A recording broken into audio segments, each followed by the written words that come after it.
서울의 야경이 한눈에 내려다 보이는 최고급 호텔의 VIP 라운지 안에는 숨 막히는 정적이 흐르고 있었다. 화려한 샹들리에 조명 아래 한성그룹의 후계자인 도윤은 굳게 담은 입술로 창밖만 응시했다. 그의 맞은편에는 국내 최대 유통 재벌의 막내딸이자 그의 약혼녀로 내정된 할인이 팔짱을 낀 채 오만하게 앉아 있었다. 그녀의 눈빛에는 도윤을 향한 소유욕과 그가 보여주는 태도에 대한 불쾌감이 고스란히 담겨 있었다. 할인은 테이블 위에 놓인 차가운 홍차 잔을 매끄러운 손가락으로 매만지며 날카로운 목소리로 침묵을 깼다. 그녀는 도윤이 과거의 여자에게 배신당한 상처를 들먹이며 자신과 결혼하는 것만이 한성그룹의 후계자 자리를 지키는 유일하고도 완벽한 계산식이라고 몰아붙였다. 사랑 같은 감정은 하층민들이나 믿는 환상일 뿐이며 두 기업의 합병만이 이 자리의 유일한 목적이라고 강조하는 그녀의 말에는 일말의 온기도 없었다. 도윤의 턱관절이 딱딱하게 굳어졌다. 과거 자신이 가진 배경이 아닌 진짜 모습을 사랑해줄 여자를 찾았던 그는 처참하게 버림받은 기억이 있었다. 돈과 권력 앞에서 인간의 감정이 얼마나 얄팍해질 수 있는지 뼛속 깊이 깨달았던 그에게 할인의 오만한 선언은 구역질이 날 만큼 역겨웠다. 그는 천천히 자리에서 일어났다. 그리고 테이블 위에 놓여있던 최고급 크리스탈 글라스를 집어들더니 한치의 망설임도 없이 대리석 바닥을 향해 거칠게 내던졌다. 유리가 바닥에 부딪혀 수백 개의 파편으로 산산조각 나며 사방으로 흩어지는 날카로운 파열음이 넓은 라운지 안을 찢어 놓았다. 할인은 본능적으로 몸을 움츠리며 짧은 비명조차 내지 못한 채 얼어붙었고 문 밖에서 대기하던 비서진들이 놀라 뛰어들어왔다. 도윤은 바닥에 흩어진 유리 조각들을 차갑게 내려다보며 짐승처럼 낮고 위협적인 목소리로 경고했다. 자신은 물건처럼 거래되는 결혼 따위는 절대 하지 않을 것이며 아버지의 회장 자리를 물려받지 못한다 해도 이 구역질 나는 연극에는 동참하지 않겠다고 선언했다.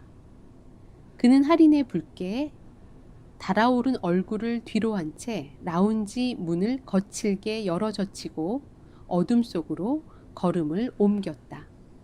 그날 밤 도윤은 가장 낡은 작업복과 낡은 운동화를 챙겨 들고 서울을 떠났다. 그는 아무도 자신을 모르는 곳 한성그룹의 가장 외진 생산기지인 시골의 전통 장류 공장으로 향했다. 가짜 이름과 조작된 신분증을 쥔 채 그는 모든 것을 다 가진 재벌 3세가 아닌 일용직 노동자로서 스스로를 유배시켰다. 이 세상 어딘가에 껍데기가 아닌 긴 진짜 사람의 가치를 알아보는 자가 단 한 명이라도 존재하는지 이 두 눈으로 직접 확인하고 싶었기 때문이다. 며칠 뒤 뙤약볕이 무자비하게 내리쬐는 한성공장의 넓은 마당은 숨을 들이마시기조차 힘들 정도로 후덥지근했다. 메주가 발효되는 쿰쿰한 냄새와 소금기가 섞인 끈적한 바람이 불어왔다. 도윤은 거친 캔버스 천으로 된 작업복을 입고 어깨가 짓무를 정도로 무거운 콩자루를 나르고 있었다. 고급 세단을 타고 서류만 넘기던 그의 손바닥은 이미 굳은 살과 물집으로 엉망이 되어 있었다. 극심한 육체적 고통이 온몸을 짓눌렀지만 도윤은 오히려 머릿속이 맑아지는 것을 느꼈다. 그가 땀을 닦아내며 숨을 고르고 있을 때 넓은 공장 마당 한 구석에서 묵묵히 일하고 있는 한 여자의 뒷모습이 그의 시선을 사로잡았다. 그녀의 이름은 지안이었다. 빛바랜 수건을 머리에 두르고 소금에 절인 배추를 씻어내는 그녀의 움직임은 기계처럼 정확하고 쉴 틈이 없었다. 이상한 점은 주변의 다른 작업자들이 그녀를 투명 인간 취급하거나 혐오스러운 것을 보듯 멀찍이 떨어져서 자기들끼리 귓속말을 주고받는다는 것이었다. 도윤이 공장에 온 첫날부터 노동자들 사이에서 그녀에 대한 험악한 소문은 끊이지 않았다. 지안의 아버지가 과거 한성그룹의 핵심 발효 비법을 경쟁사에 팔아넘기려다 발각되어 감옥에서 병사한 배신자라는 내용이었다. 그 낙인 때문에 지안은 공장 내에서 가장 고되고 험한 일을 도맡아 하면서도 최저임금조차 제대로 받지 못하는 처지였다. 그럼에도 그녀는 단 한 번도 불평하거나 남들에게 고개를 숙이는 법이 없었다. 그 올곧고 처연한 뒷모습은 도윤의 가슴 한구석에 설명하기 힘든 깊은 잔상을 남겼다. 그때 거친 엔진 소리를 내며 낡은 카트 한 대가 마당 한가운데로 돌진해왔다. 공장의 모든 실권을 쥐고 있는 악명 높은 공장장 현철이었다. 땀에 절은 작업자들은 그가 나타나자마자 약속이나 한 듯 고개를 푹 숙이며 눈치를 살폈다. 현철은 카트에서 내려 거만한 걸음걸이로 마당을 가로지르더니 정확히 지안이 일하고 있는 구역으로 다가갔다. 현철은 지안이 방금 씻어놓은 배추 더미를 군화발로 툭툭 걷어차며 불쾌한 목소리로 트집을 잡기 시작했다. 배추에 소금기가 제대로 빠지지 않았다며 도둑놈의 핏줄은 어쩔 수 없이 태생부터 불량하다는 모욕적인 언사를 서슴없이 내뱉었다. 주변의 작업자들은 혹여나 자신들에게 불똥이 튈까봐 숨죽인 채 그 광경을 외면했다. 지아는 흙투성이가 된 배추를 말없이 주워 담으며 흔들림 없는 눈빛으로 현철의 비난을 견뎌냈다. 그녀의 굳게 담은 입술은 피가 날 정도로 창백해져 있었지만 끝내 변명이나 사과는 입 밖으로 내지 않았다. 그 꼿꼿한 태도가 오히려 현철의 심기를 더욱 뒤틀리게 만들었다. 얼굴이 불그락푸르락해진 현철은 분노를 이기지 못하고 지안이 들고 있던 무거운 대야를 거칠게 걷어찼다. 대야가 뒤집어지며 짠물이 지안의 옷과 얼굴에 무자비하게 쏟아졌고 그녀는 중심을 잃고 질척이는 진흙 바닥으로 처참하게 쓰러졌다.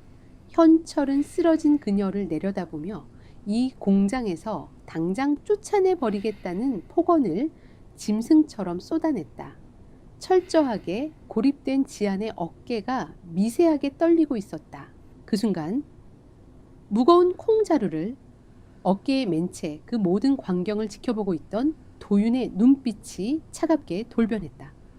그가 어깨에 메고 있던 자루를 바닥으로 팽개치자 무거운 무게감과 함께 흙먼지가 매섭게 피어올랐다. 주변의 공기가 순식간에 얼어붙었다. 도윤은 진흙바닥에 쓰러진 지안을 향해 거침없이 다가갔다. 그는 그녀를 모욕하며 여전히 폭언을 내뱉고 있는 현철의 앞을 가로막아 섰다. 땀과 흙먼지로 뒤덮인 초라한 작업복을 입고 있었지만 현철을 내려다보는 도윤의 두 눈에는 오랫동안 만인을 지배해온 재벌가 후계자 특유의 섬뜩하고도 압도적인 살기가 번뜩이고 있었다. 자신의 앞을 막아선 낯선 일용직 노동자의 거대한 위압감에 현철의 입술이 순간적으로 굳어버렸다. 도윤은 아직 바닥에 주저앉아 있는 지안의 곁에 버티고 선체 현철을 향해 짐승의 경고와도 같은 무거운 한마디를 내던졌다. 모든 것을 통제하던 공장장의 질서가 정체를 알 수 없는 이 이방인에 의해 처참히 깨어지는 순간이었다. 공장장 현철의 분노는 즉각적이고 잔인하게 돌아왔다. 감히 일용직 노동자 주제에 자신의 권위에 도전한 대가는 가혹했다. 현철은 등줄기를 타고 흐르는 땀을 거칠게 닦아내며 공장 마당 한 구석의 산처럼 쌓여있는 천일염 포대들을 손가락으로 가리켰다. 무려 50개가 넘는 20kg짜리 소금 포대들을 해가 지기 전까지 제3창고로 전부 옮겨 놓으라는 명령이었다. 주변의 작업자들은 그 무모한 지시에 숨을 죽였지만 누구 하나 나서서 도윤을 돕거나 현철을 말리지 못했다. 태양은 정수리를 녹일 듯이 맹렬하게 내리쬐고 있었다. 최고급 맞춤 정장만을 입고 에어컨이 나오는 쾌적한 임원실에서 서류만 결제하던 도윤의 몸은 이토록 가혹한 육체 노동에 익숙하지 않았다. 거친 마른 목골의 소금 포대는 그의 어깨를 짓눌렀고 소금기가 섞인 땀방울이 눈가로 흘러내려 시야를 따갑게 만들었다. 그의 손바닥에 잡혀있던 물집들은 이미 터져 진물이 흐르고 있었지만 도윤은 이를 악물고 포대를 날랐다. 그가 쓰러지기를 기대하며 비열한 미소를 짓고 있는 현철 앞에서 굴복하는 것은 한성그룹 후계자의 마지막 자존심이 허락하지 않았다. 오후 늦게 식사 시간이 되었을 때 도윤은 숟가락을 쥘 힘조차 남아있지 않아 거칠게 숨만 몰아쉬고 있었다. 흙먼지로 뒤덮인 그는 식당 구석에 주저앉아 멍한 시선으로 앞을 바라보았다. 그의 시선 끝에는 어김없이 지안이 있었다. 그녀는 다른 여성 작업자들과 멀찍이 떨어진 배식대 구석에서 멀건 국물과 식은 밥 한 덩이로 줄인 배를 채우고 있었다. 다른 작업자들의 노골적인 적대감은 식당 안에서도 멈추지 않았다. 몇몇 여성들은 지안이 다 들으라는 듯이 목소리를 높여 도둑놈의 핏줄은 숨 쉴 자격도 없다며 모욕적인 말을 내뱉었다. 회사 기밀을 팔아넘기려다 죽은 애비의 업보를 딸이 대신 받고 있다는 둥. 저런 불길한 계집애와 같은 공간에서 밥을 먹는 것조차 재수가 없다는 둥날선 비난들이 허공을 갈랐다. 하지만 지아는 묵묵히 고개를 숙인 채 식사에만 집중할 뿐 그 어떤 반응도 보이지 않았다. 도윤은 그 처절할 정도로 차분한 지안의 옆모습을 보며 가슴 깊은 곳에서 알 수 없는 분노와 연민이 끓어오르는 것을 느꼈다. 그날 밤 공장 외곽에 마련된 허름한 임시 숙소에는 무거운 정막이 내려앉았다. 다른 일용직 노동자들이 골아떨어진 사이 도윤은 얇은 이불 위에 누워 어깨와 허리를 찢는 듯한 근육통에 시달리며 소리 없는 신음을 삼키고 있었다. 자신이 지배하던 거대한 기업의 가장 밑바닥이 이토록 처참하고 폭력적인 곳이라는 사실이 그의 뼈를 때렸다. 그때 어두운 숙소문이 조용히 열리며 희미한 그림자 하나가 도윤의 잠자리 근처로 다가왔다. 발소리조차 내지 않고 다가온 사람은 지안이었다. 그녀는 낡고 구겨진 작업복 주머니에서 무언가를 꺼내더니 도윤의 이불자락 위로 소리 없이 떨어뜨렸다. 약국에서 파는 가장 값싼 진통제 연고였다. 도윤이 놀란 눈으로 그녀를 올려다보자 지아는 감정이 완전히 메말라버린 건조한 목소리로 입을 열었다. 그녀는 앞으로 자신의 일에 함부로 나서지 말라고 경고했다. 값싼 동정심으로 영웅 행세를 해봤자 이곳에서는 아무도 알아주지 않으며 결국 남는 것은 부서진 몸뚱이와 해고 통보뿐이라는 차가운 충고였다. 그녀는 고맙다는 말조차 기대하지 않는다는 듯 뒤도 돌아보지 않고 어둠 속으로 사라졌다. 도윤은 이불 위에 놓인 작고 차가운 연고통을 손에 쥐었다. 그 보잘것없는 물건이 주는 투박한 온기가 그의 얼어붙은 마음 한구석을 강렬하게 흔들었다. 상처 난 어깨에 연고를 바르며 깊은 생각에 잠겨있던 도윤은 도저히 잠을 이룰 수 없어 숙소 밖으로 걸음을 옮겼다. 달빛조차 구름에 가려진 칠흑 같은 밤이었다. 뜨거운 열기가 가라앉은 공장 마당을 서성이던 그의 귀에 제3 창고 쪽에서 들려오는 낮고 은밀한 말소리가 바람을 타고 날아들었다. 도윤은 본능적으로 거대한 장독대 뒤로 몸을 숨기고 목소리의 진원지를 향해 시선을 고정했다. 어둠 속에서 손전등의 희미한 불빛이 일렁이고 있었다. 그곳에는 낮에 그토록 거만하게 노동자들을 짓밟던 현철이 누군가와 통화를 하고 있었다. 평소의 포악한 모습은 온데간데 없이 현철의 목소리에는 비굴할 정도의 아부와 탐욕이 끈적하게 묻어 있었다. 현철은 통화 너머의 상대방을 향해 허리를 굽실거리며 회장님이 지시하신 대로 이번 달 최고급 발효 원액 물량을 성공적으로 빼돌렸다고 보고했다. 장부 조작은 이미 완벽하게 끝났으며 본사에서 감사가 내려오더라도 전혀 걱정할 것이 없다는 내용이었다. 도윤의 심장이 차갑게 얼어붙었다. 현철이 통화하고 있는 상대는 다름 아닌 한성그룹의 최대 라이벌인 대성식품의 병호 회장이었다. 자신의 약혼녀였던 할인의 아버지이자 겉으로는 한성그룹과의 합병을 미끼로 친근한 척 다가왔던 그 늙은 여우가 배후에 있었던 것이다. 이어지는 현철의 다음 말은 도윤의 이성을 완전히 무너뜨리기에 충분했다. 현철은 징그럽게 웃으며 만약 창고의 재고 부족이 들통나더라도 모든 죄를 뒤집었을 완벽한 방패막이가 있다고 속삭였다. 과거 기밀 유출범으로 몰아죽게 만들었던 그 배신자의 딸년이 지금 이 공장에 있으니 며칠 뒤 그년의 사물함에 장부 몇 장만 숨겨두면 경찰도 본사도 모두 속아 넘어갈 것이라는 악랄한 계획이었다. 거대한 장독대 뒤에 숨어 그 모든 음모를 생생하게 듣게 된 도윤의 두 주먹에 굵은 핏대가 솟아올랐다.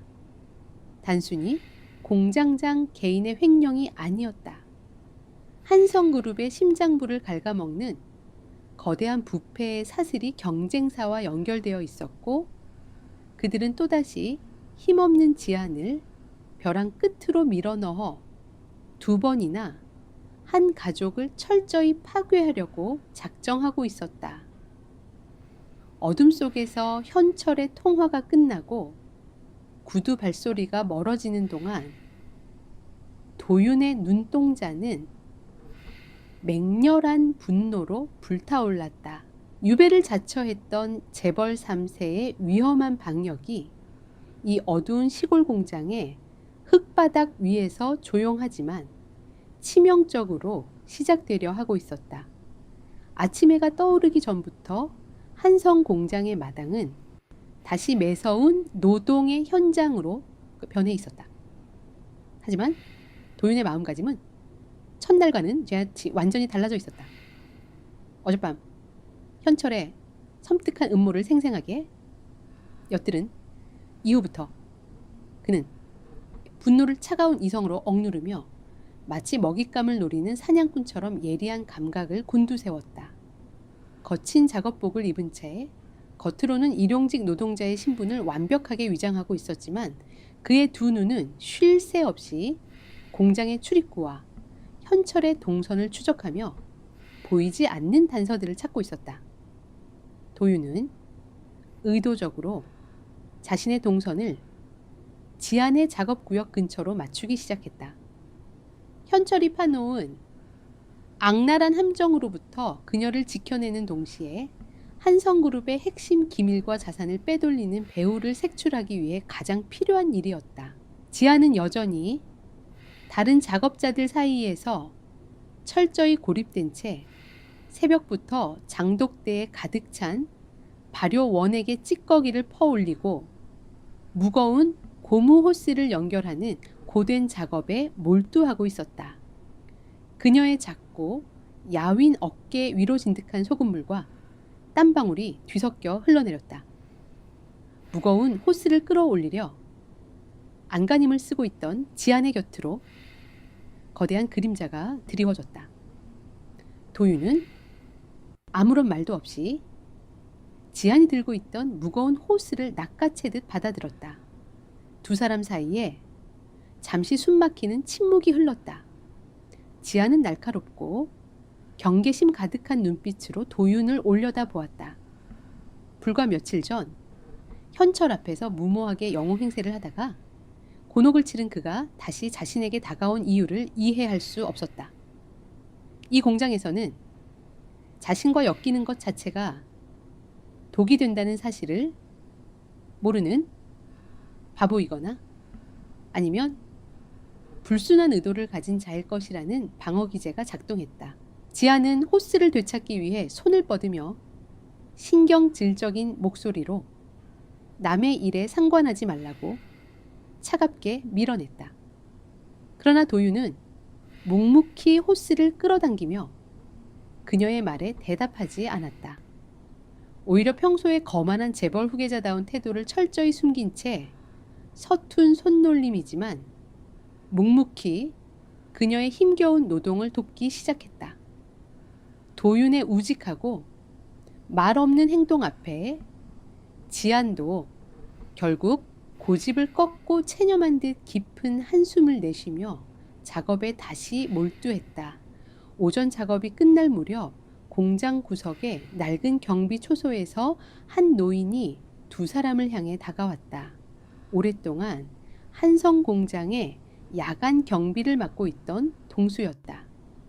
동수는 백발이 성성하고 주름진 얼굴에 사람 좋은 미소를 띠고 있었지만 공장 내에서 벌어지는 모든 이면의 진실을 알고 있는 유일한 인물이었다.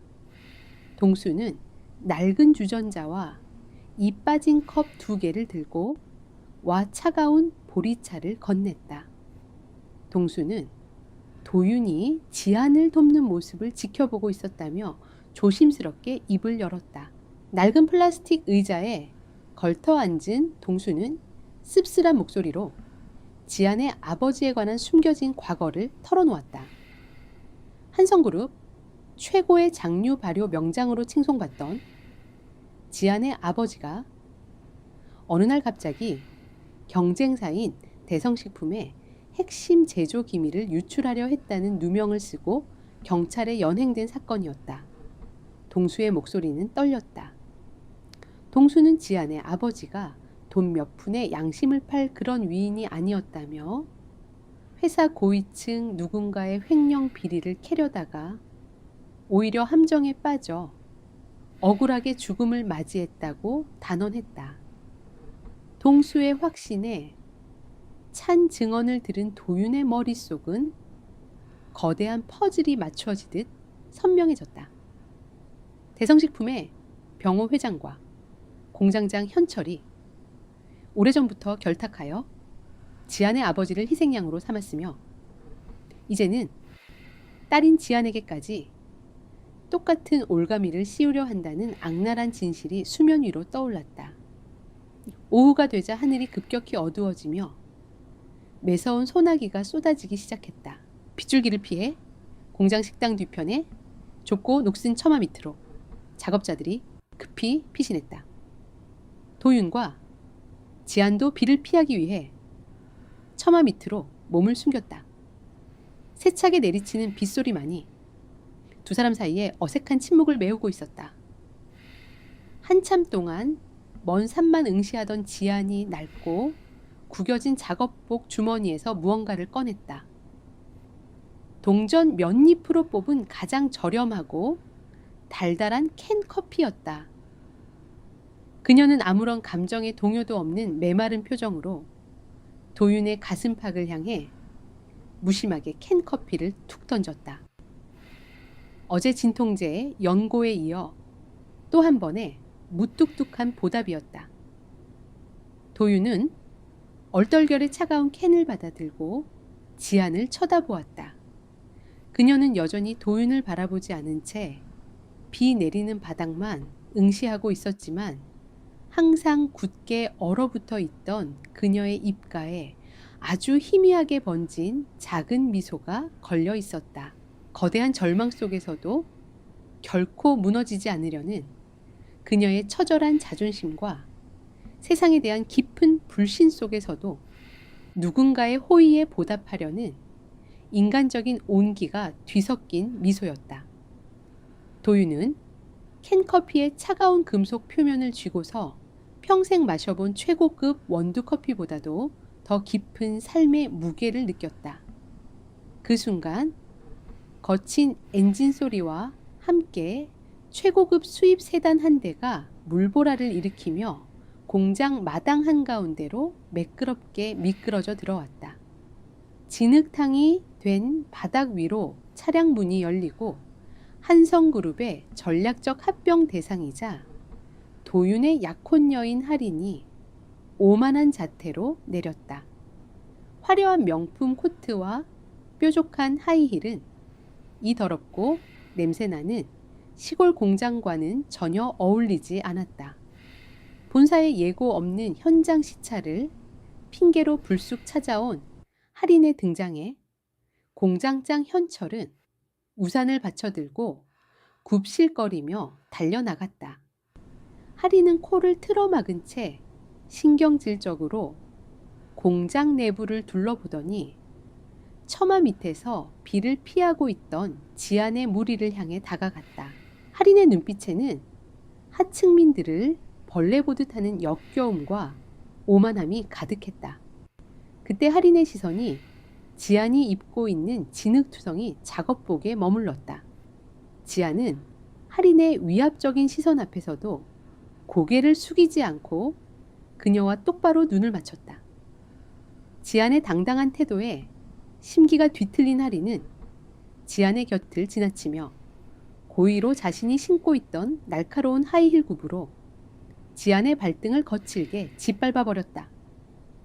예상치 못한 고통에 지안의 얼굴이 일그러지며 빗물 고인 바닥으로 쓰러졌다.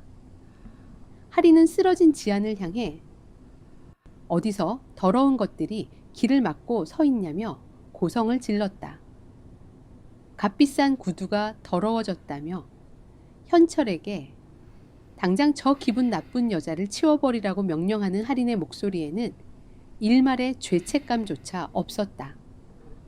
처마 끝 어두운 그림자 속에 몸을 숨긴 채 이 모든 광경을 지켜보고 있던 도윤의 눈동자는 맹렬한 분노로 타올랐다. 자신의 앞을 막아섰던 현철에게 보였던 살기보다 훨씬 더 거대한 분노였다. 그는 무의식적으로 주먹을 꽉 쥐고 할인을 향해 한 발짝 뛰쳐나가려 했다. 그의 팔뚝의 시퍼런 핏대가 터질 듯 솟아오르고 있었다. 굵은 빗줄기가 한성 공장의 진흙탕 마당을 사정없이 때리고 있었다. 도윤은 끓어오르는 분노를 주체하지 못하고 할인을 향해 한 발짝 내디디려던 순간 누군가의 거친 소나귀가 그의 소매를 강하게 끌어당겼다. 지안이었다. 그녀는 하이힐에 짓밟혀 피가 맺힌 발등을 움켜쥔 채 창백하게 질린 얼굴로 도윤을 노려보며 낮게 경고했다. 나서지 말라는 단호한 눈빛은 지금 당장 복수해봐야 일용직 노동자인 자신들만 더 깊은 수렁에 빠질 뿐이라는 현실적인 공포를 담고 있었다. 도윤은 지안의 필사적인 만류에 가까스로 이성을 되찾았다. 자신이 여기서 정체를 드러내면 현철과 대성식품의 병호 회장이 파놓은 거대한 횡령의 증거를 영영 찾을 수 없게 될 것이 분명했다. 그는 턱관절이 부서질 듯 이를 악물고 쓰고 있던 낡은 캡 모자를 푹 눌러 쓴 채 뒤로 물러섰다. 본사에서 내려온 귀빈의 비위를 맞추기 위해 안달이 난 현철은 지안을 향해 입에 담지 못할 쌍욕을 퍼부으며 당장 눈앞에서 사라지라고 윽박질렀다. 하리는 코를 찌르는 발효 냄새에 넌더리를 내며 더럽혀진 구두굽을 털어내고 오만한 걸음걸이로 공장 장실로 향했다. 그날 밤 현철의 비열한 보복이 시작됐다. 본사 감사를 핑계로 찾아온 할인의 심기를 거슬렀다는 이유로 현철은 지안에게 상식밖의 징벌을 내렸다. 영하 20도를 밑도는 대형 냉동 창고에 들어가 산처럼 쌓여있는 불량 절임 배추 수백 상자를 새벽까지 혼자 분류하라는 명령이었다. 방한복은커녕 이 얇고 낡은 작업복 하나만을 걸친 지안에게 그것은 사실상 얼어 죽으라는 사형 선고나 다름없었다. 하지만 아버지가 남긴 오명을 씻기 위해 어떻게든 이 공장에 붙어 있어야만 했던 지안은 입술을 꽉 깨문 채 군말 없이 냉동 창고로 걸음을 옮겼다. 자정이 넘은 시각 모두가 잠든 공장은 무거운 정막에 휩싸였다. 도윤은 숙소를 몰래 빠져나와 칠흑 같은 어둠 속을 가로질러 냉동 창고로 향했다. 무거운 철제 문을 열고 들어서자마자 살을 애는 듯한 냉기가 폐부를 찔렀다. 희미한 백열등 불빛 아래 지안은 이미 입술이 새파랗게 질린 채 꽁꽁 얼어붙은 배추 상자들을 힘겹게 옮기고 있었다. 그녀의 손끝은 동상에 걸린 듯 붉게 부어올라 있었고 숨을 쉴 때마다 하얀 입김이 끊어질 듯 흩어졌다. 도윤은 아무런 망설임 없이 지안에게 다가가 자신이 입고 있던 두꺼운 겉옷을 벗어 그녀의 좁은 어깨 위로 거칠게 덮어주었다. 지안은 갑작스러운 온기에 놀라 고개를 들었지만 몸이 얼어붙어 제대로 반항조차 하지 못했다. 왜 또 주제넘게 참견하느냐는 원망 섞인 시선이었지만 그녀의 눈동자는 이미 지칠 대로 지쳐 초점을 잃어가고 있었다. 도윤은 굳은 얼굴로 아무 말 없이 그녀 대신 무거운 상자들을 번쩍 들어 올려 분류하기 시작했다. 차갑고 폐쇄된 공간 속에서 두 사람의 가빠진 숨소리만이 공명했다. 한참을 묵묵히 일하던 중 지안이 무너져 내리는 상자 더미를 피하려다 꽁꽁 언 바닥에 세게 엉덩방가를 찧었다. 참아왔던 육체적 정신적 한계가 결국 임계점을 넘어선 순간이었다. 지안은 무릎을 감싸 안은 채 고개를 푹 숙였고 언제나 얼음장처럼 차갑고 도끼 서려 있던 그녀의 어깨가 처음으로 미세하게 떨리기 시작했다. 도윤은 하던 일을 멈추고 지안의 곁으로 다가가 조심스럽게 무릎을 꿇었다. 지안의 억눌린 울음소리가 냉동 창고의 정막을 갈랐다. 그녀는 평생 단 한 번도 남에게 보인 적 없던 밑바닥의 감정을 토해냈다. 아버지는 절대 도둑이 아니었으며 누군가 파놓은 함정에 빠져 억울하게 목숨을 잃었다는 피맺힌 절규였다. 평생을 도둑년이라는 낙인 속에서 멸시받으며 살아온 세월의 고통이 눈물로 터져나왔다. 지안의 울부짖음을 듣는 도윤의 가슴은 천 갈래 만 갈래로 찢어지는 듯했다. 자신이 지배하는 한성그룹의 화려한 성곽 밑에서 누군가의 인생이 이토록 처참하게 짓밟히고 있었다는 사실에 뼛속 깊은 죄책감이 밀려왔다. 동시에 벼랑 끝에서도 끝까지 포기하지 않는 이 여자의 지독한 강인함이 그의 심장을 강렬하게 흔들었다. 과거 자신이 겪었던 얄팍한 배신과는 비교조차 할 수 없는 삶을 향한 진짜 투지가 그녀에게 있었다. 그때였다. 굳게 닫혀 있던 냉동 창고의 철문이 섬뜩한 마찰음을 내며 거칠게 열렸다. 늦은 밤까지 술을 마시고 얼굴이 벌겋게 달아오른 공장장 현철이었다. 현철은 어두컴컴한 창고 안에서 나란히 앉아있는 도윤과 지안을 발견하고는 입에 담기 힘든 저속한 농담을 짓거리며 다가왔다.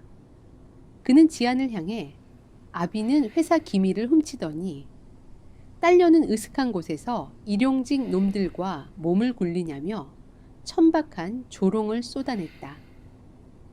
지안의 얼굴이 수치심으로 하얗게 질렸고 현철은 비틀거리며 다가와 지안의 멱살을 거칠게 움켜쥐려 손을 뻗었다. 그 순간 도윤의 이성이 완전히 끊어졌다. 더 이상 참을 이유도 참을 수도 없었다. 도윤은 번개처럼 몸을 일으켜 현철의 손목을 부러뜨릴 듯 강하게 비틀어 꺾었다. 현철이 고통에 찬 비명을 내지르며 뒤로 물러서자마자 도윤의 시선이 창고 한 구석에 놓인 커다란 절임용 소금물통에 꽂혔다. 그는 망설임 없이 그 무거운 통을 번쩍 들어 올려 악취 나는 짠 물을 현철의 정수리 위로 자비 없이 쏟아부었다. 얼음장같이 차가운 소금물을 뒤집어 쓴 현철은 비명을 지르며 바닥을 뒹굴었다. 소금기가 현철의 눈과 코로 들어가 숨을 쉬지 못하게 만들었고 그는 고통에 몸부림치며 살려달라고 발악했다. 도윤은 숨을 헐떡이며 짐승처럼 현철을 내려다보았다. 현철을 향한 도윤의 살기 어린 두 눈동자는 더 이상 나약한 일용직 노동자의 모습은 온데간데 없었다. 오직 잔인한 포식자의 분노만이 남아 냉동 창고의 공기를 얼어붙게 만들고 있었다. 지아는 믿을 수 없다는 듯 두 손으로 입을 틀어막은 채 폭주하는 도윤의 거대한 뒷모습을 경악 어린 시선으로 바라보고 있었다. 냉동 창고 안은 얼어붙은 배추 더미와 쏟아진 짠물의 악취가 뒤엉켜 아수라장이 되어 있었다. 바닥에 뒹굴며 눈에 들어간 소금기를 비벼대던 공장장 현철은 고통 속에서도 짐승 같은 살기를 번뜩이며 발악했다. 도윤의 무자비한 반격에 완전히 이성을 잃은 그는 젖은 몸을 간신히 일으켜 세웠다.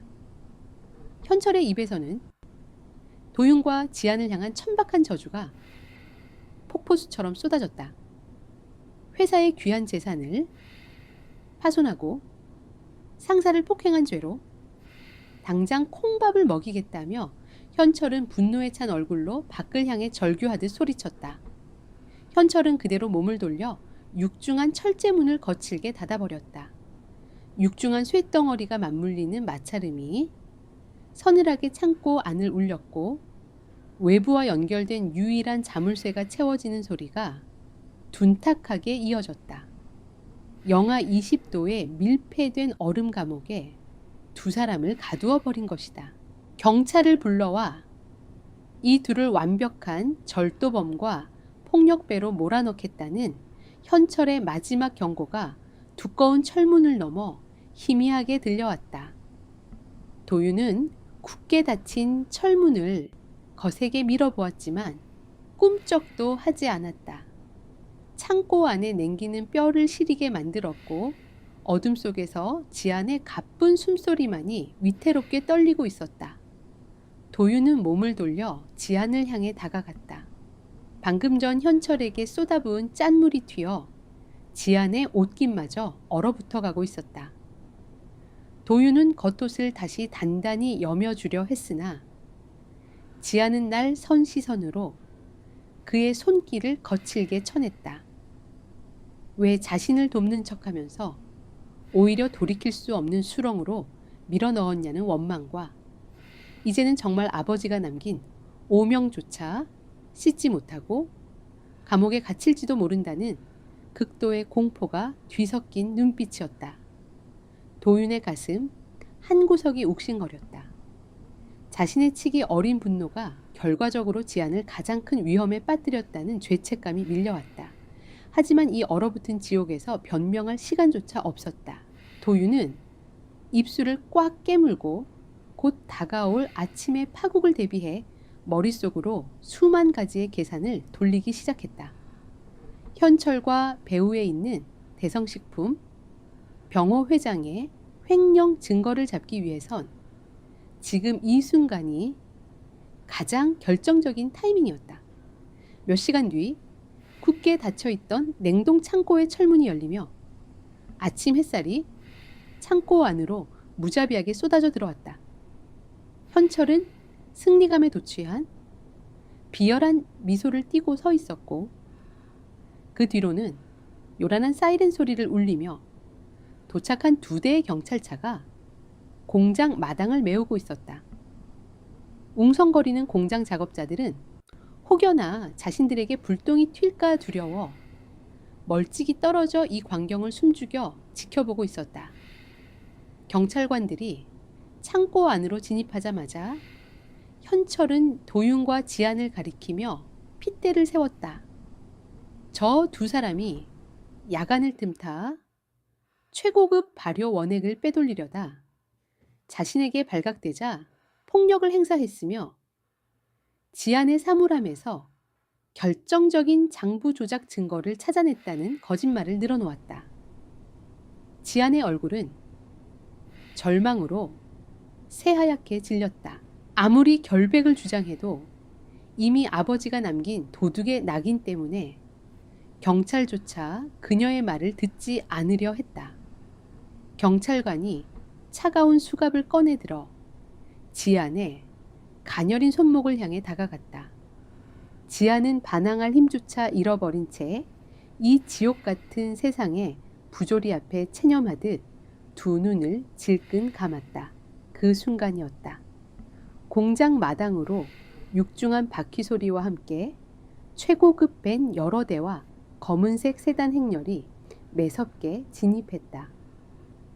요란한 사이렌 소리조차 압도하는 거대한 엔진 소리에 경찰관과 현철은 본능적으로 고개를 돌렸다. 선두의 검은 세단 문이 열리고 한성그룹의 전략 기획실장이자 도윤의 친형인 재훈이 차가운 표정으로 내렸다.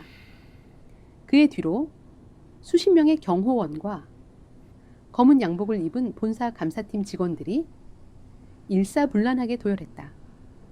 시골 깡촌의 장류 공장에 본사 최고 위층이 예고도 없이 나타난 믿기 힘든 광경에 현철은 사색이 되어 다리가 풀려버렸다.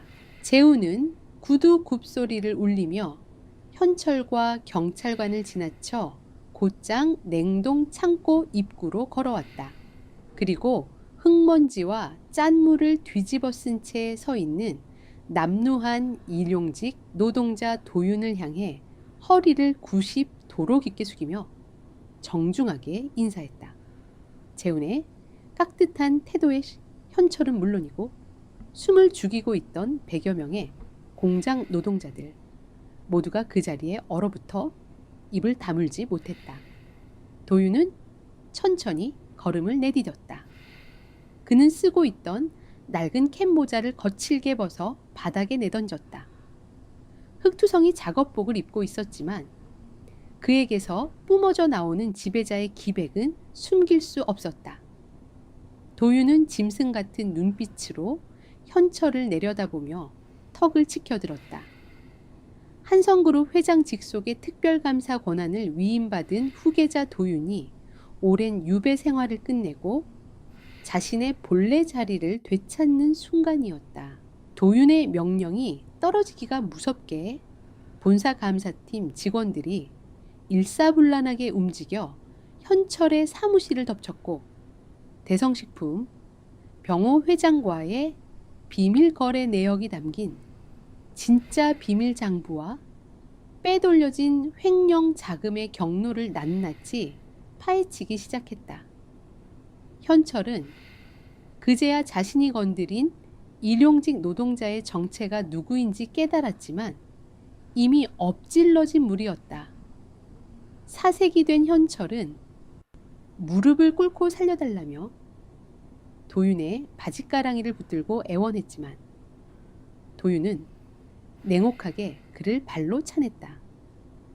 도리어 횡령과 특수폭행 혐의로 현철의 양손에 수갑이 채워지는 광경이 눈앞에서 벌어졌다.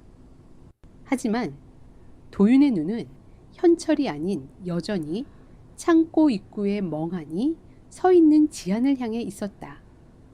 그는 재훈이 건네준 값비싼 맞춤 코트를 받아들고 지안을 향해 걸어갔다.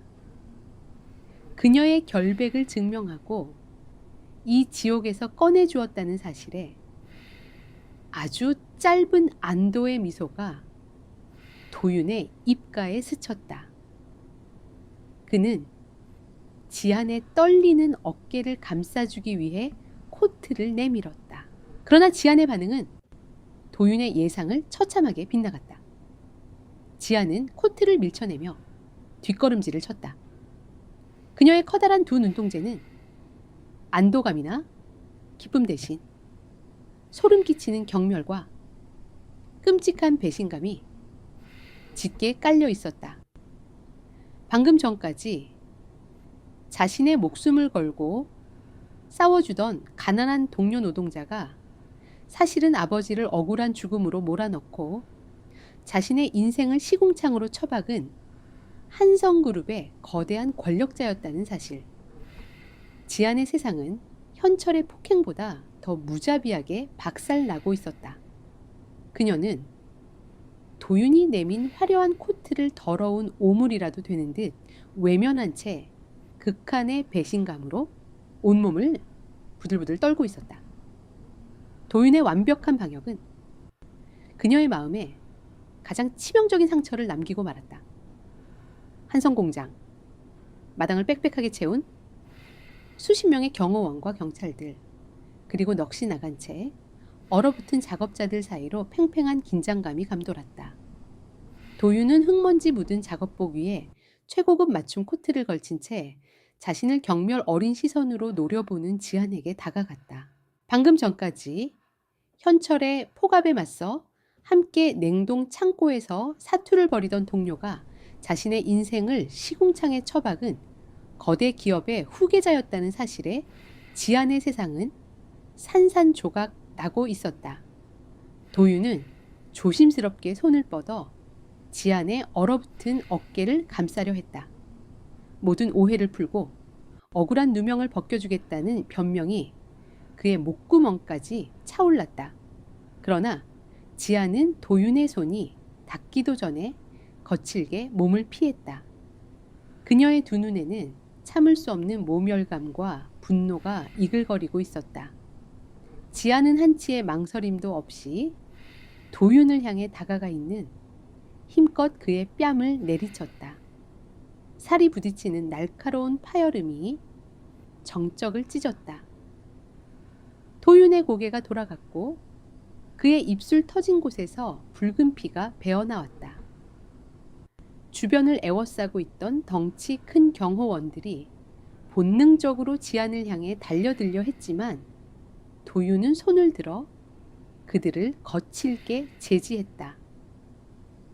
지안의 거친 손바닥은 그녀의 심장만큼이나 차갑고 떨리고 있었다. 지안은 피가 맺힌 입술을 깨물며 짐승처럼 으르렁거렸다. 가난뱅이 일용직 행세를 하며 밑바닥 인생들의 고통을 구경거리로 삼은 것이 재벌의 고상한 취미냐며 그녀의 목소리는 피를 토하듯 처절했다. 아버지를 도둑으로 몰아죽음에 이르게 한 그 잘난 한성그룹의 권력으로 이제 와서 구원자 행세를 하려는 도윤의 기만이 그녀에게는 현철의 폭력보다 더 잔인하게 느껴졌다. 지안은 입고 있던 더러운 공장 작업복 재킷을 벗어 도윤의 발밑으로 신경질적으로 팽개쳤다. 그녀는 이제 당신들이 던져주는 동정 따위는 필요 없다며 다시는 내 인생에 쓰레기 같은 동정심으로 끼어들지 말라는 서늘한 저주를 남겼다. 지아는 멍하니 서 있는 도윤과 삼엄한 경호원들의 틈을 비집고 뒤도 돌아보지 않은 채 진흙탕 마당을 가로질러 공장 밖으로 사라졌다. 도윤은 불이 난 듯 화끈거리는 뺨을 쓰다듬으며 그녀의 멀어지는 뒷모습을 만견자실하게 바라보았다. 자신이 쓰고 있던 가난한 동료라는 가면이 부서진 대가는 상상 이상으로 가혹했다. 서울로 돌아온 도윤은 이전의 일탈을 끝내고 한성그룹 전략기획실의 수석 본부장 자리로 완벽하게 복귀했다. 최고급 슈트를 차려입은 그는 냉혹하고 집요한 사냥개로 변해 있었다. 형인 재훈마저 혀를 내두를 정도로 도윤은 숙식조차 임원실에서 해결하며 과거의 모든 서류를 닥치는 대로 파헤치기 시작했다. 현철을 감옥에 보낸 것만으로는 부족했다.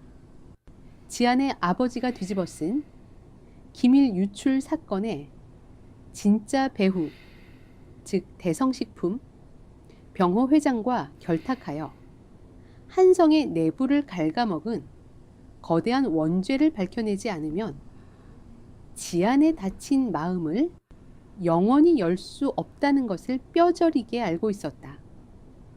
며칠 밤낮을 세워 수만 장의 결제, 서류와 폐기, 직전에 내부 회계 장부를 대조하던 도윤의 시선이 10년 전 작성된 낡은 프로젝트 기획안에서 멈췄다.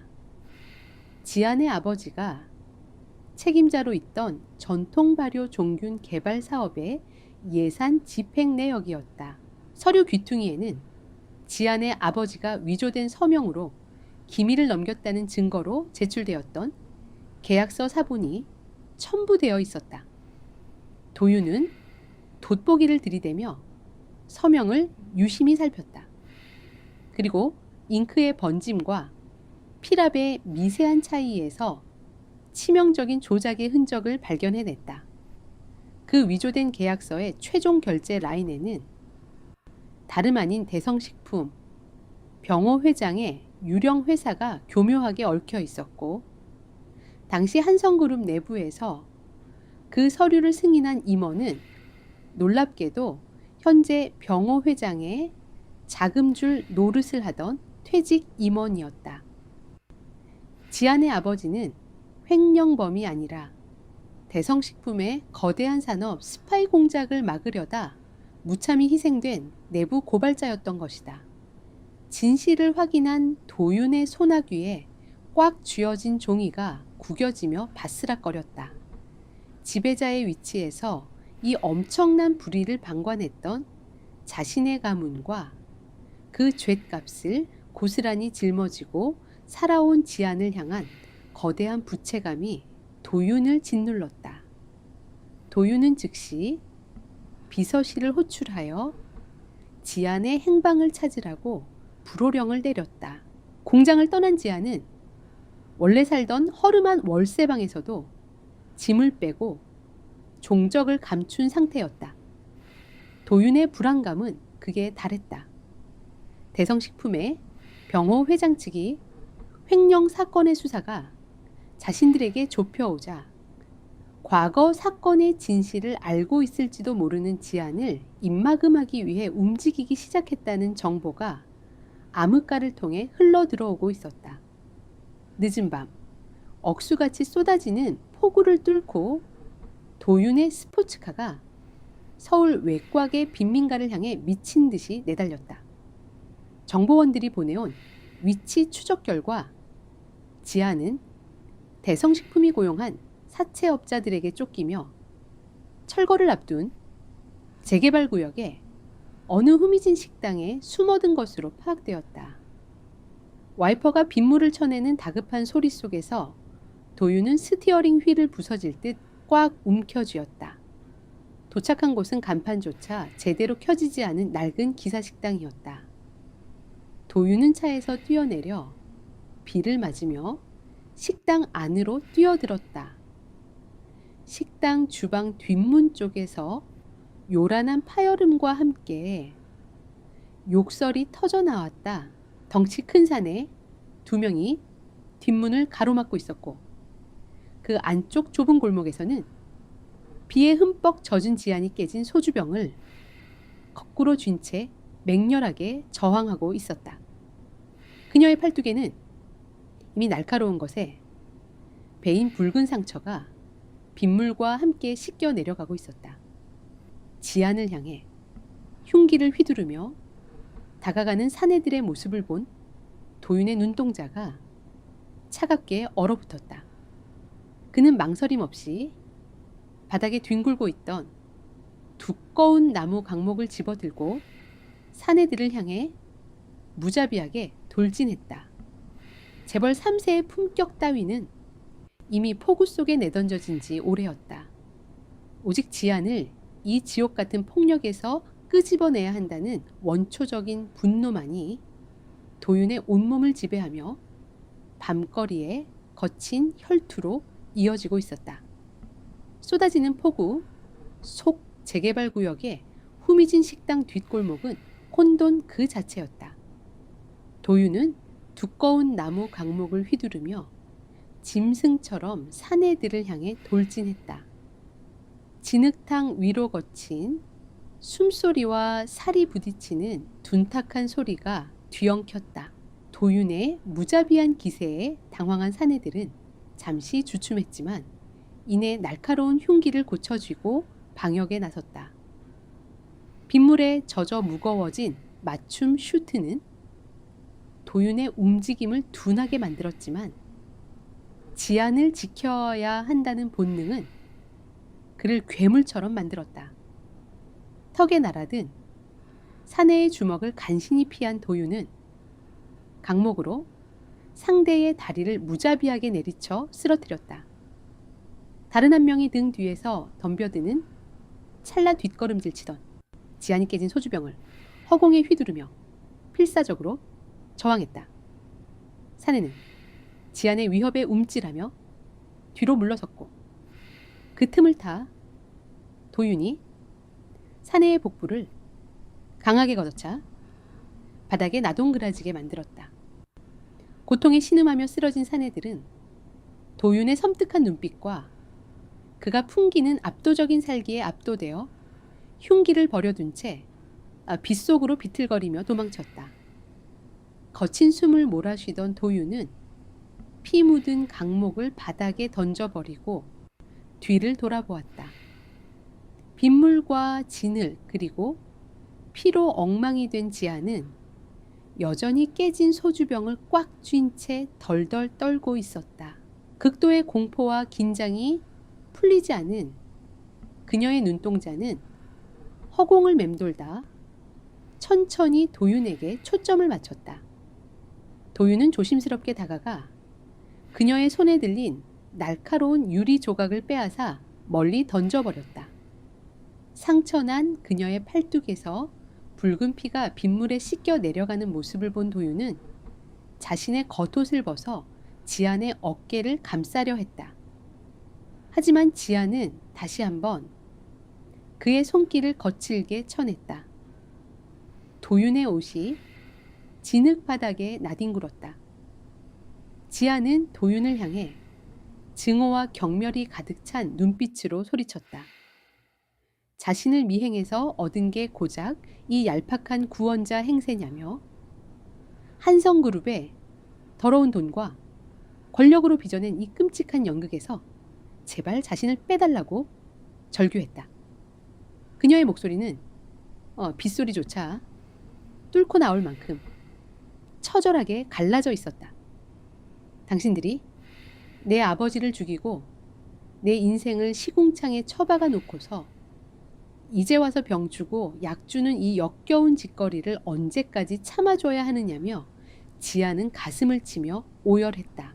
도윤은 지안의 피 맺힌 원망 앞에 무릎을 꿇었다.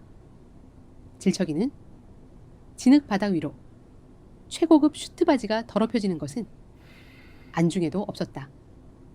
그는 지안을 올려다보며 당신의 아버지가 한성그룹의 기밀을 훔친 것이 아니라 오히려 대성식품 병호 회장의 음모를 막으려다 억울하게 희생된 내부 고발자였다는 진실을 알아냈다고 고백했다.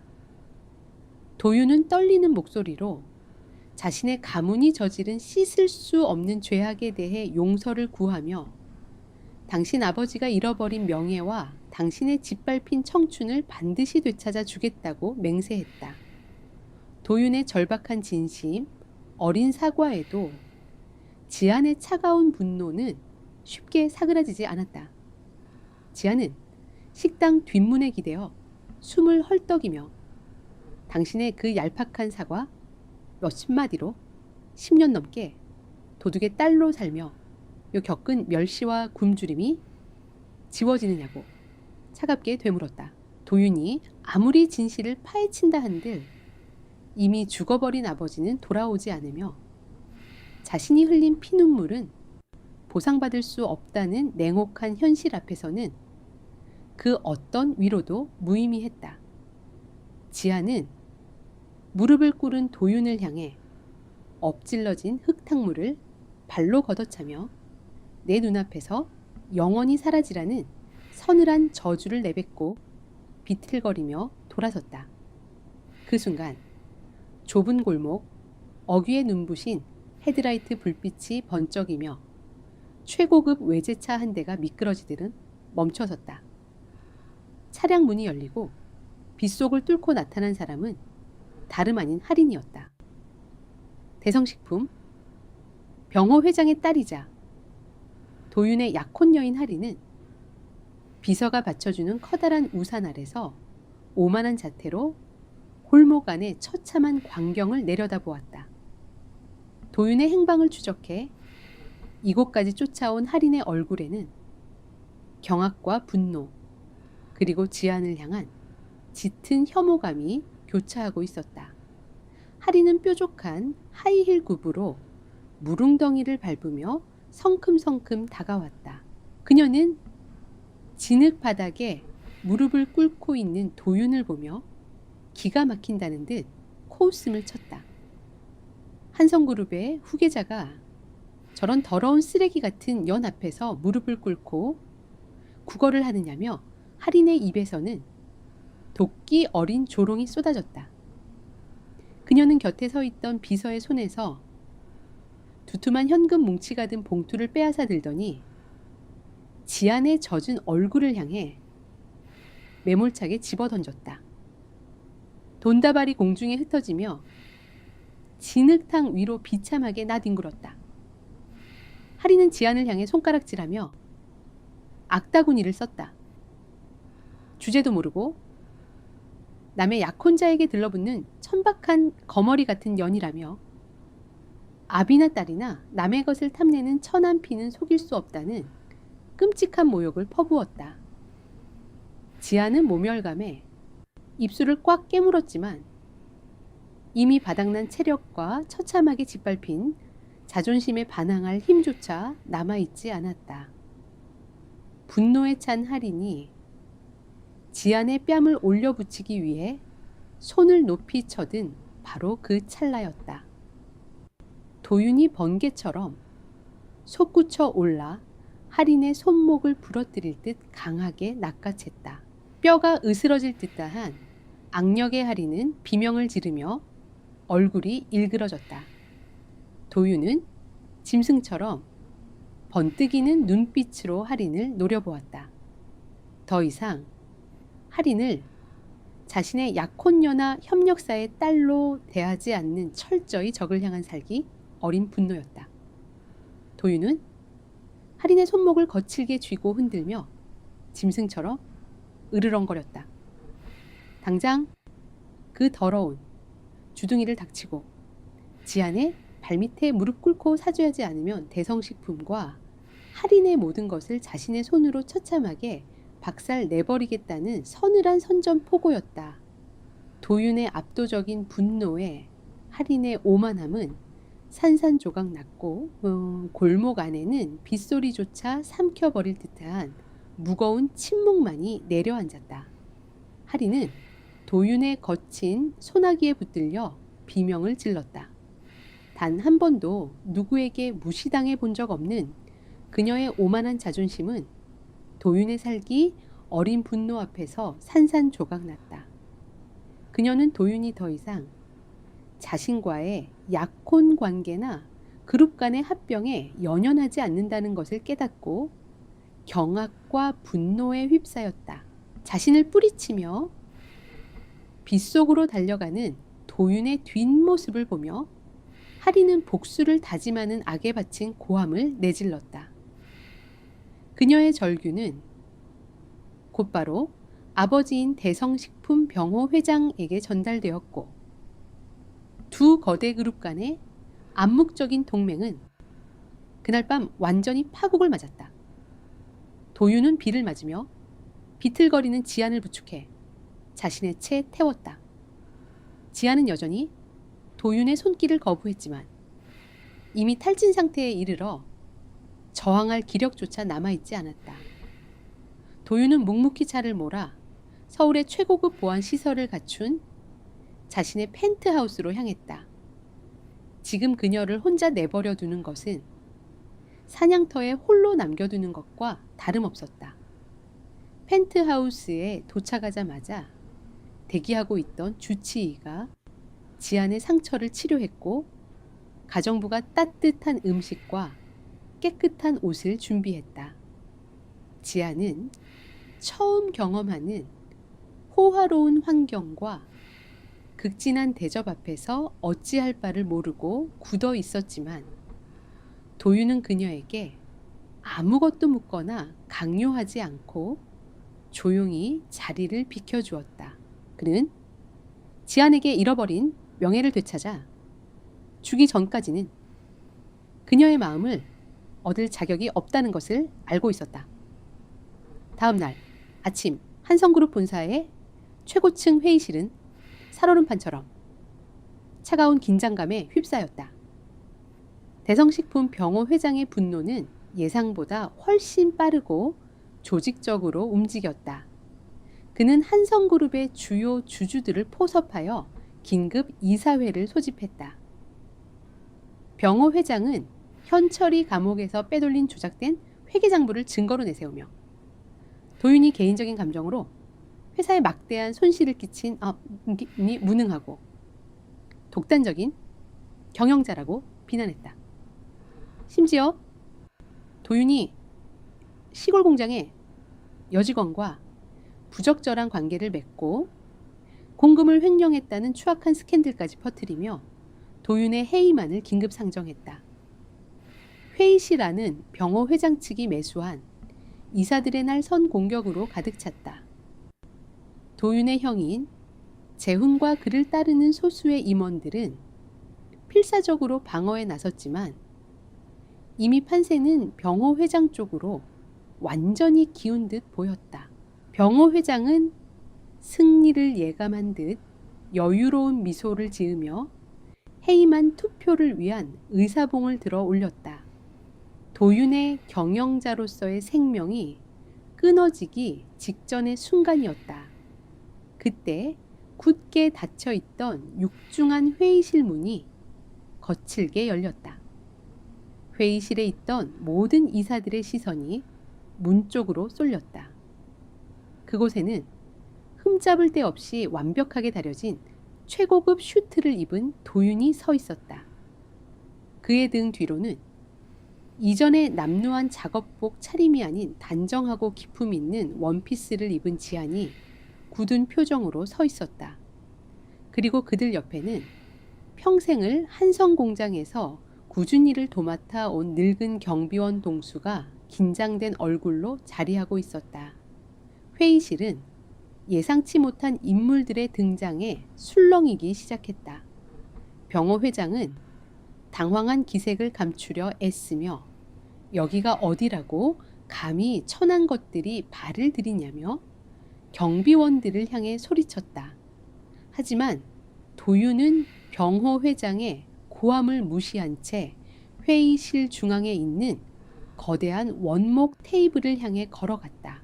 도윤은 들고 있던 두꺼운 검은색 서류철을 테이블 위로 강하게 내던졌다. 두꺼운 서류 뭉치가 테이블에 부딪히며 둔탁하고 위협적인 소리를 냈다. 그리고 그 서류철을 열어 안에 있던 수십 장의 서류들을 병호 회장의 얼굴을 향해 거칠게 흩뿌렸다. 새하얀 종이들이 마치 눈보라처럼 공중에 흩날리며 병호 회장의 머리 위로 비참하게 쏟아져 내렸다. 도윤은 얼어붙은 병호 회장을 향해 짐승처럼 낮고 위협적인 목소리로 외쳤다.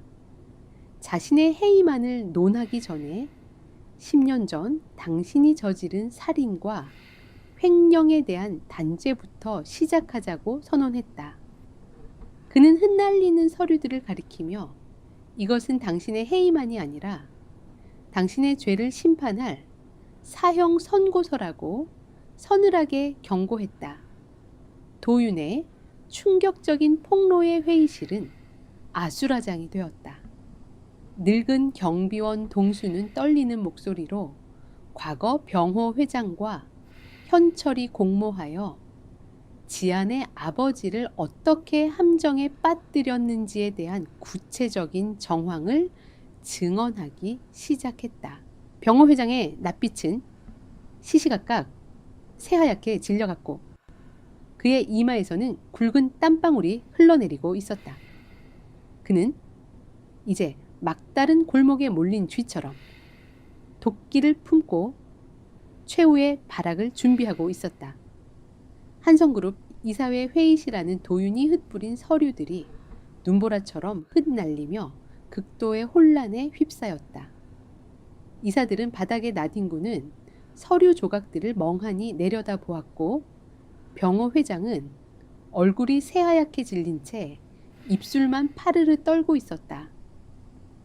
그의 오만한 가면 뒤에 숨겨져 있던 추악한 탐욕과 잔인함이 만천에 드러나는 순간이었다. 도윤은 회의실 중앙에 설치된 대형 스크린을 향해 손짓했다. 그의 신호에 맞춰 재훈이 노트북을 연결하자 스크린 위로 거대한 증거 자료들이 하나씩 떠오르기 시작했다. 10년 전 지안의 아버지가 서명했다는 기밀 유출 계약서의 원본과 국립과학수사연구원의 필적 감정서가 나란히 화면을 채웠다. 전문가의 소견은 명확했다. 계약서의 서명은 지안 아버지의 필적을 교묘하게 모방한 완벽한 위조품이라는 결론이었다. 병호 회장은 미친 사람처럼 소리치며 저것은 모두 조작된 거짓이라고 발악했다.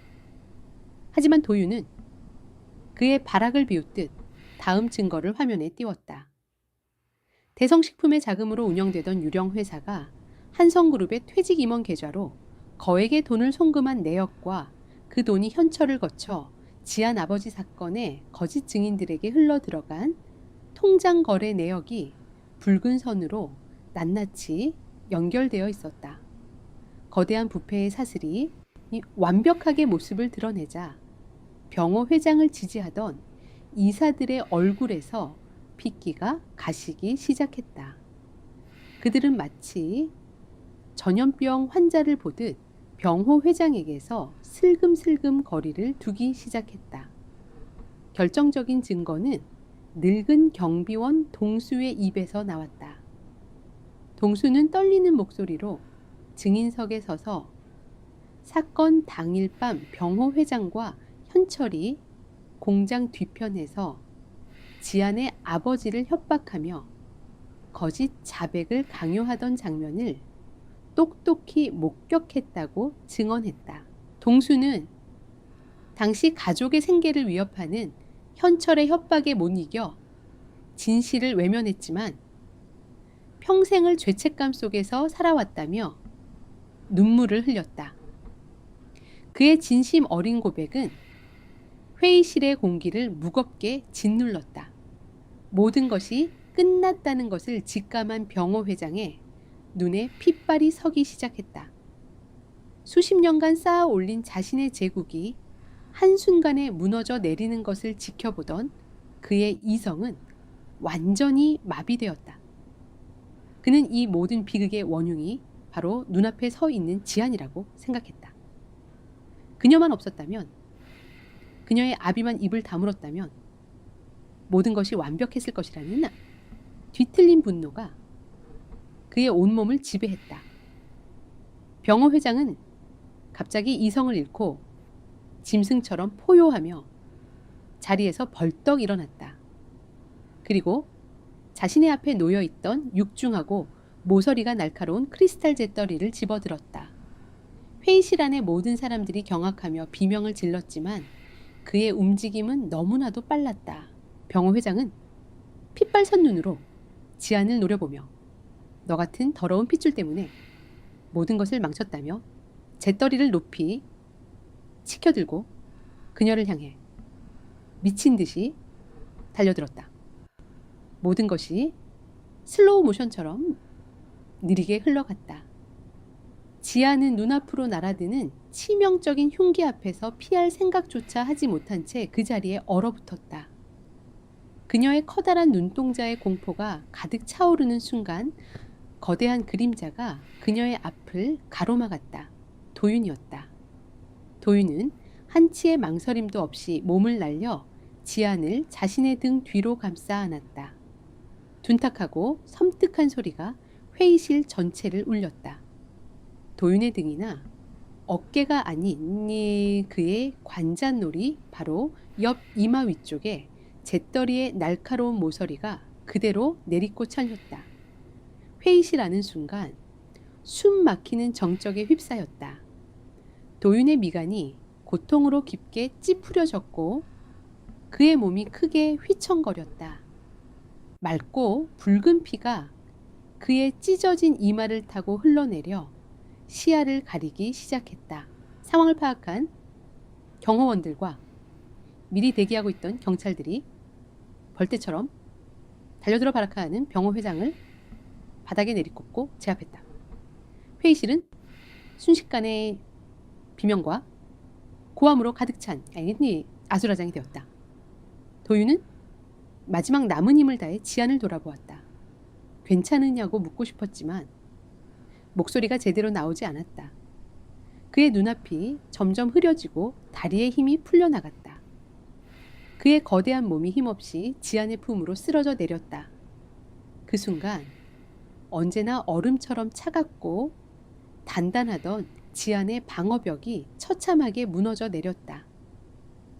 그녀는 쓰러지는 도윤을 부축하며 목이 찢어질 듯한 비명을 질렀다. 그녀의 입에서 처음으로 도윤의 이름이 절규처럼 터져 나왔다.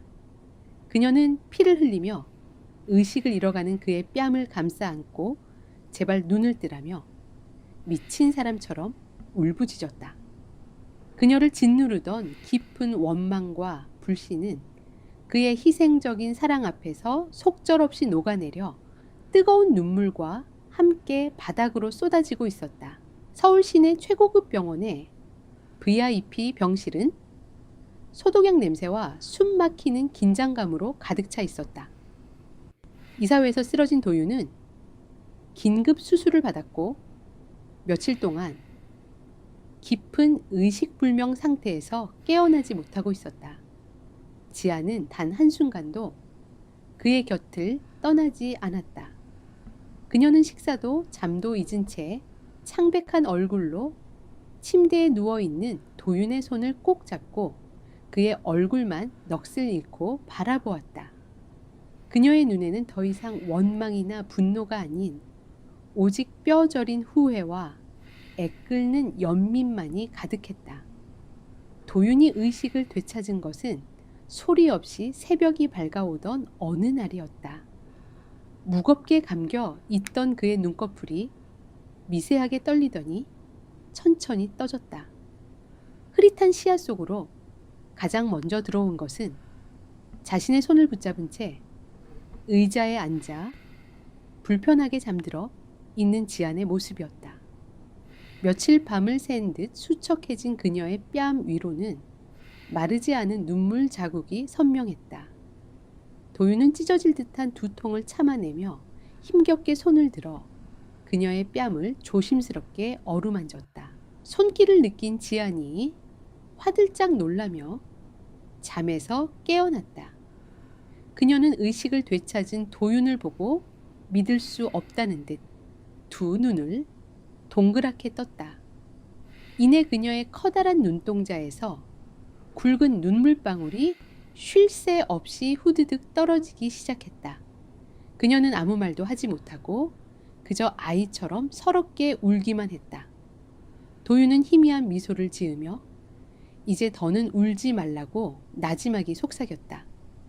두 사람의 굳게 닫혔던 마음의 벽이 생사의 기로에서 흘린 뜨거운 눈물과 함께 완전히 허물어지는 순간이었다.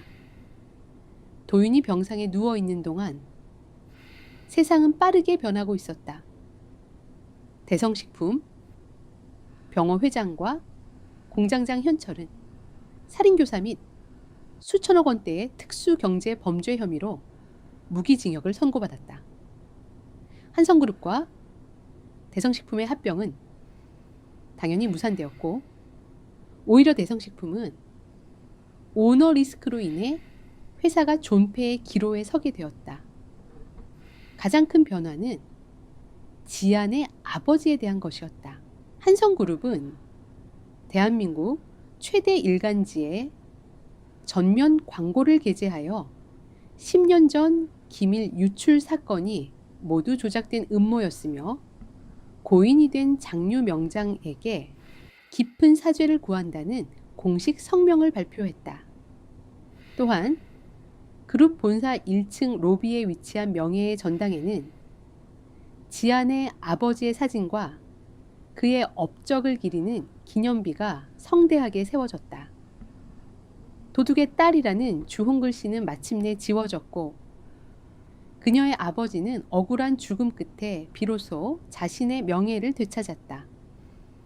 몇 달 뒤 도윤은 완전히 건강을 회복하여 한성그룹의 회장 자리에 공식적으로 취임했다. 그는 취임과 동시에 가장 먼저 시골의 낡은 장류 공장을 찾아 대대적인 개혁을 단행했다. 노동자들을 억압하던 비인간적인 제도를 모두 폐지하고 공정한 임금 체계와 복지시설을 확충했다. 공장장 현철의 포갑 아래 숨죽여 지내던 작업자들은 비로소 인간다운 대우를 받으며 웃음을 되찾았고 공장에는 활기가 넘쳐 흘렀다. 그리고 1년 후 따스한 봄 햇살이 가득한 어느 날 화려한 5성급 호텔에 웨딩홀이 아닌 매주 익는 구수한 냄새가 가득한 한성 공장의 넓은 장독대 마당에서 아주 특별한 결혼식이 열렸다. 도윤과 지아는 값비싼 턱시도와 웨딩드레스 대신 소박하지만 기품 있는 하얀 전통 한복을 차려입고 수백 개의 장독대 사이에 나란히 섰다. 결혼식에는 정재계의 거물들 대신 평생을 공장에서 함께 땀 흘려온 작업자들이 하객으로 참석하여 두 사람의 앞날을 진심으로 축복했다. 늙은 경비원 동수가 주례를 맡았고 도윤의 형 재우는 감격에 겨워 눈시울을 붉혔다.